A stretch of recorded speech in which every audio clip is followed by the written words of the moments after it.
Roscoe Riley Rules Number 2, Never Sweep a Bully's Bear by Catherine Applegate and illustrated by Brain Biggs.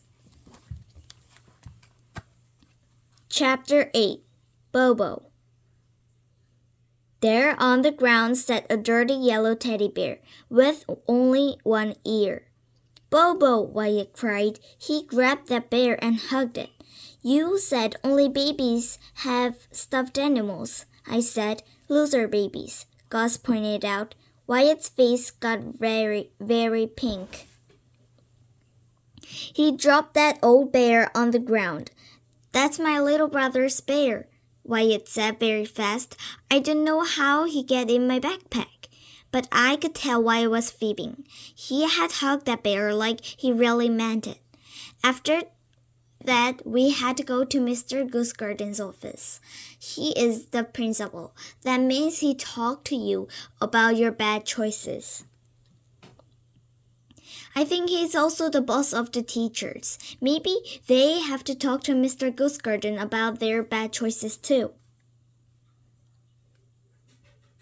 Mr. Goosegarden has a very cool office. He has a zillion wind-up toys on his desk. There is a monkey who does a backflip, a caterpillar who tap dances, a gorilla who pounds his chest, the teeth that chatter. The security Miss Labella led us to Mr. Goosegarden's office. While we waited for him to come in, I wound up the chattering teeth. Wyatt wound up the gorilla.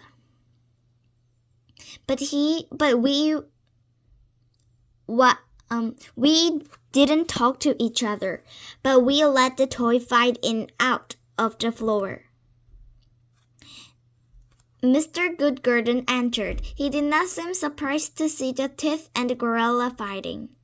He sat down and rubbed his eyes and talked to us about our noisiness, and about blaming someone without any proof, and about Bobo and Hamilton. Boys, he said, I'll tell you a little secret. I still have my old teddy bear. He smiled, and sometimes I even sleep with him. We were very quiet, since this was shocking news. No way, I said. No way, Wyatt said. Wait, Mr. Goosegarden said. Then he made us shake hands and pull the chattering teeth of the gorilla and walk back to class. We walked back to class, Wyatt and me. We didn't talk because I was still sure Wyatt had my pig. Well, pretty sure. Also because now everybody knew about Hamilton. Of course, everybody knew about Bobo too. All the way back to our classroom, I thought about poor lonely Hamilton. Who would tell him funny stories? Who would rub his tummy? Who would hug him when he was sad? Who else could have kidnapped him except Wyatt? It was exactly the kind of thing a bullish guy like Wyatt would do. We got to the classroom door. Wyatt's backpack was in the hallway cubby. Bobo's dirty ear was sticking out. It wasn't fair for Wyatt to have his stuffed animal, and I didn't have mine. We headed into the classroom. I sat down at one of the work tables. Emma and Gus sent me sorry about the principal visit looks. Mrs. rang her gonger. We've had some talk today about how stuffed animals are just for little children. She said loser babies, Gus corrected. Thank you, Gus, said Mrs. Next time, please raise your hand first. Mrs. went to the blackboard. She wrote stuffed animal party. I would like each of you to bring a favorite stuffed animal to school the day after tomorrow. I think you will see that all of us have an animal who's very special. Even you, Mrs.? Moira asked. Even me. Mrs. smiled, and Mr. Goosegarden. All the kids laughed, except me. Roscoe, I know that you'll be missing Hamilton if he hasn't turned up by then, Miss Diss said. But do you have some other special animal you could bring? I sighed. If I can't have Hamilton, Miss Diss, I said, then I don't want anyone. I looked over at Wyatt. He and Bobo were going to have fun together at the party, while I would be sad and lonely, and so would Hamilton. It wasn't fair. Then I had an idea. I wasn't going to be the only person without his favorite stuffed animal. Chapter 9. Welcome to the dirty clothes basket. All day long, my tummy felt throw-uppy, like it does when we go on a family trip. And there are twisty roads. I hardly ever actually throw up, but I make the other people in the car pretty nervous. When Max and me got off the bus, Mom was in the yard with Hazel. How was school, Max? Mom asked. Okay, he said. How was school, Roscoe? Mom asked. Okay, I said. What did you do today? Mom asked. Nothing, Max said. What? I did nothing too, Mommy, said Hazel, who goes to preschool half a day. What did you do, Roscoe? Sam asked Mom.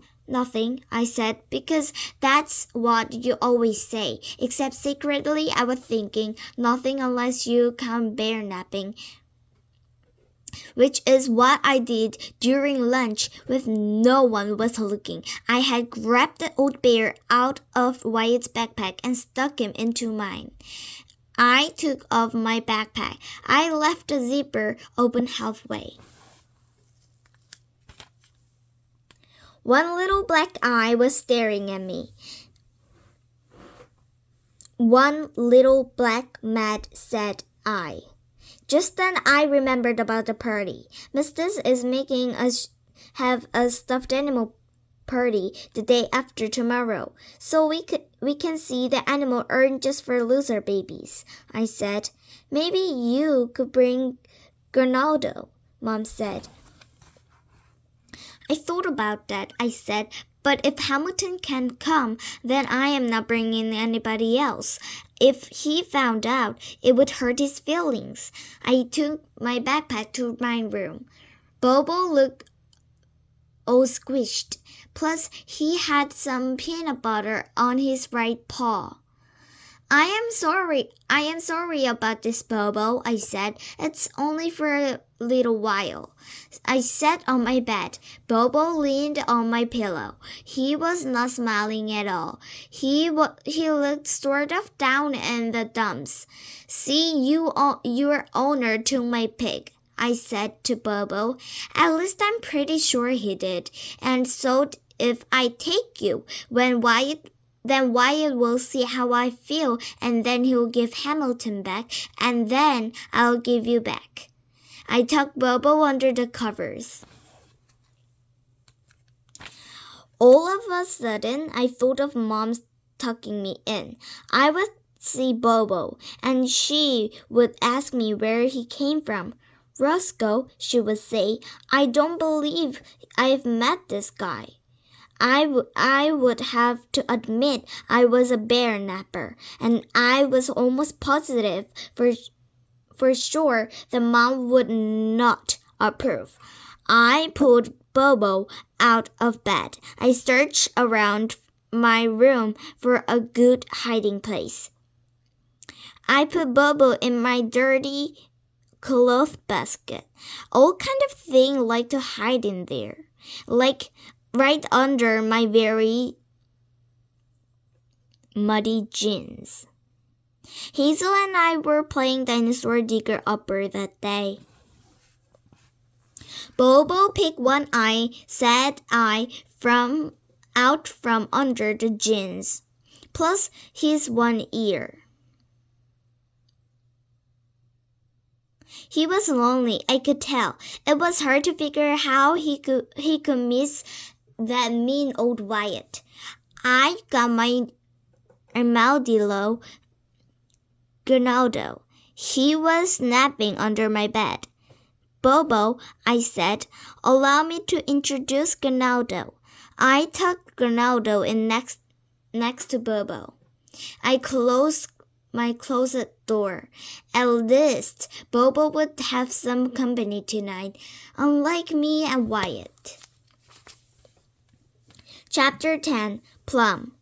When I woke up the next morning, there was a wet witness flake on my nose. Max was standing by my bed, holding a bowl of cereal. He tossed another witness flake at me. I sat up and ate it. Dad told me to wake you up, Max said. I yawned. I couldn't sleep last night. How come? Max asked. I pointed to my closet. I think maybe there's a ghost in there, I said. Cool, Max said. He slopped down more cereal. Max, I said, did you ever do anything bad so that something good would happen? Sure, Max said, but the bad part always catches up with you, and then Dad and Mom make you sweep out the garage as punishment. I pulled the cover over my head. Sometimes Big Brother really are right about stuff. Max yanked all the cover of me. Sometimes Big Brothers were right, but mostly they're just really annoying. At recess, I didn't feel like playing. Even though Gus found a dead toad with its guts gooing out, which usually I wouldn't want to miss, of course. I sat on a swing, but I didn't actually swing. Down on the other end of swing set, Wyatt was also not swinging. Miss Dis came over. She was wearing a pink and green scarf. Look at you two, she said. You both seem awfully glum. Plum? I repeated. Glum, Miss Dis said. I miss Bobo, Wyatt said. When I got home yesterday, he was missing from my backpack, just like Hamilton. I miss Hamilton. I sat back. I gave him a look that said, Pingnapper. My goodness, said Miss Dis. We are having quite the epidemic of disappearing animals. She looked at me. Then she looked at Wyatt. Then she looked at both of us and shook her head. Wyatt was just sat there. He didn't even have the heart to say a mean bully thing. He looked like I felt, which was awfully plum. The next morning was party day, but I was not feeling at all partyful. I still did not have Hamilton back, and I still did have Bobo.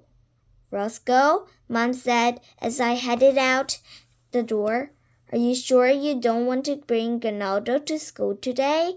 Nope, I said. Armadillos are not really party animals, Mom. As we walked towards the bus stop, I heard Max calling my name. Hey, Roscoe, he said, heads up. I turned around. Something blue and floppy was flying through the air. I caught it. It was a blue, dirty, droppy dog. Who's this? I asked. He looked familiar. Max ran to join me. That's my dog, Blueberry. He unzipped my backpack. Quick, put him in here before the bus comes. I squinted my eyes. Wait a minute, you said you don't have a stuffed animal. Max shrugged and said, Roscoe, Roscoe, Roscoe. When are you going to learn? You should only believe your big brother half the time. Thanks, Max. I tried to give him a hug. He yanked away. Buzz, Roscoe, Max said. Where's your pride, kid? I opened my zipper. So he can breathe, I explained. Max grinned. You're all right, he said, for a Winnie.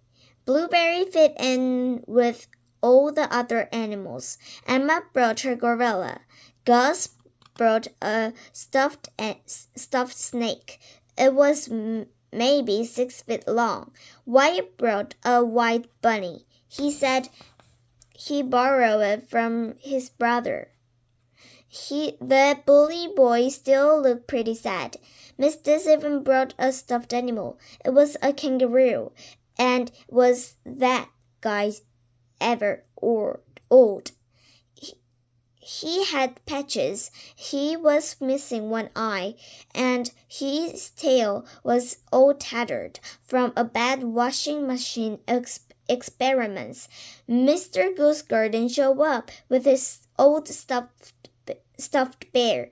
We sat in a circle and told about our animals. Everybody looked a little embarrassed at first, but before learning, we were all having fun. It made me sad to think that Hamilton was missing out. He loved a good party. I had a feeling Wyatt was missing Bobo too. It turned out we all had favorite animals. We slept with them and drooled on them and told them our troubles. Because whether they were snakes or dogs or teddy bears or porcupines, they were all very good listeners. Porcupines, they were all good listeners. Chapter 11. A very unusual football. Cheer up, Roscoe, said Emma on the bus that afternoon.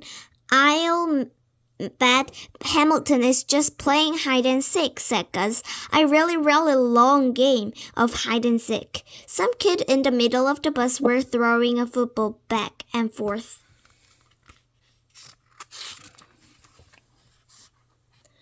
No throwing things, shouted the bus driver. Or maybe he went on a trip, said Emma. Yeah, said Gus. Maybe he's flying around the world. He could be anywhere by now. I sighed. The ball flew past us. It was big and pink and fluffy. It was for sure not a football. Touchdown, yelled one of the kids. No football on the bus, yelled the driver. That's not a football, Emma pointed out. It's fuzzy, and it's wearing a dress. I swallowed. I jumped right out of my seat. Even though that's a really bad idea on the bus.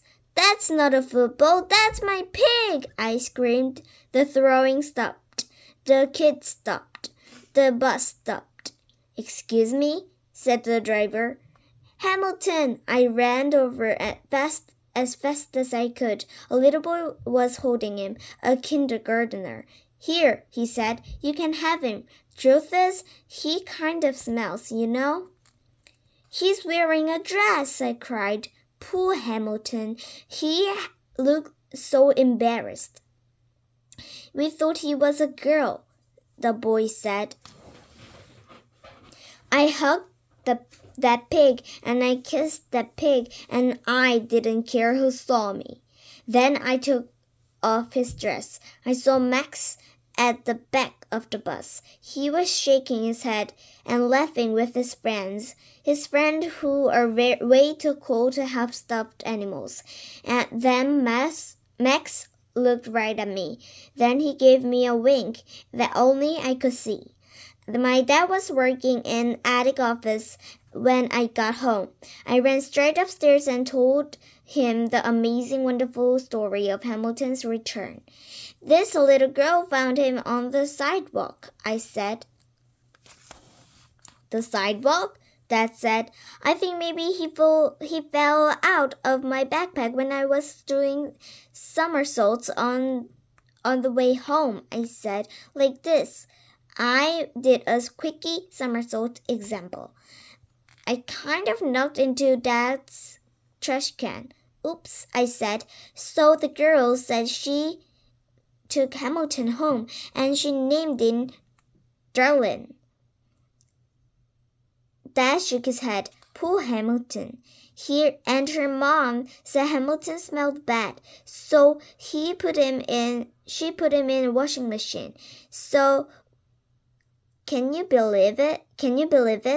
That must been scary for Hamilton, Dad said. So then the girl put a dress on him. Only her mom said he was still too yucky, which he's not. I took the whiff of Hamilton. He still smells sort of piggy flavored, but soapy too. I hope soapy smell would wear off. So then the girl gave Hamilton to her brother to use as a football, I said. I took a deep breath. Period. I said, end of story, no more discussion. But it wasn't, not really.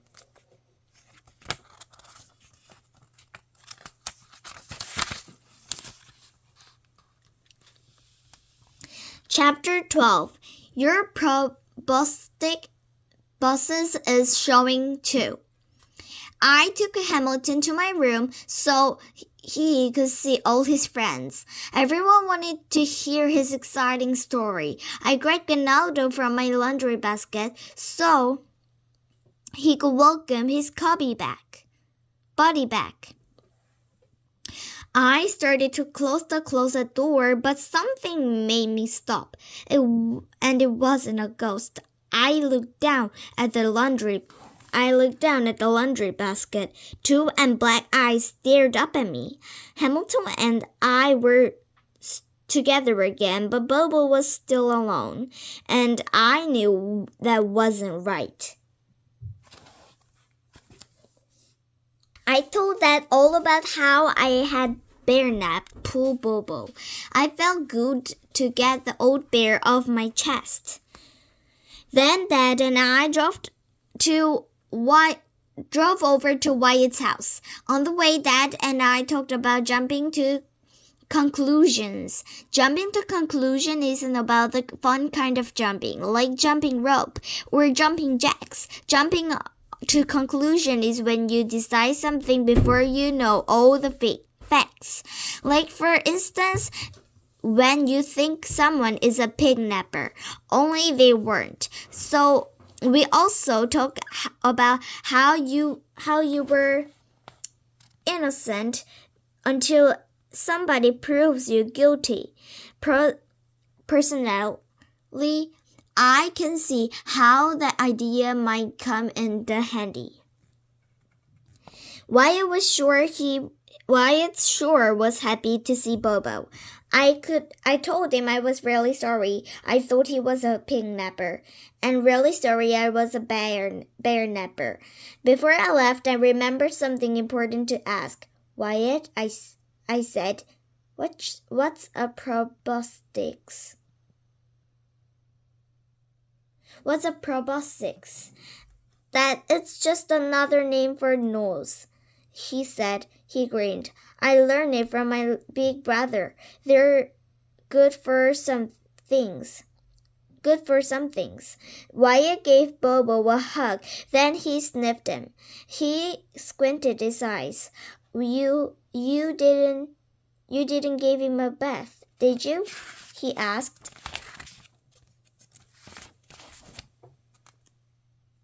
No, I said. I might be a bear napper, but I would never go that far. I sighed. Somebody did that to Hamilton. They even put a dress on him. Wyatt shook his head. Some people have no shame. Chapter 13.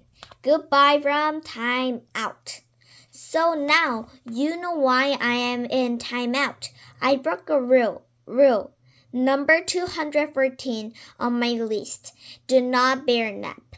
I also learned that sometimes when people say they're not guilty, they might really be not guilty, even if their name is Wyatt. And I learned that what a proboscis is. One more thing, I learned that it's okay to have a stuffed animal. Even if you are 20 or 65 or 101. It's nice to have someone around you always understands you. That's why I have Hamilton with me here in timeout. He knows I am really sorry about the trouble. Here comes Mom and Dad. They know I'm sorry too. I think I'll ask them if they still have stuffed animals. And if they don't, I just might loan them one of mine. Just as long as it's not Hamilton. He had enough adventures lately. The end. Roscoe's timeout activities. The end. Thank you for reading this book. Roscoe Riley Rules, number 2, Never Sweep a Bully's Bear, by Catherine Pollygate and illustrated by Brain Biggs. The end.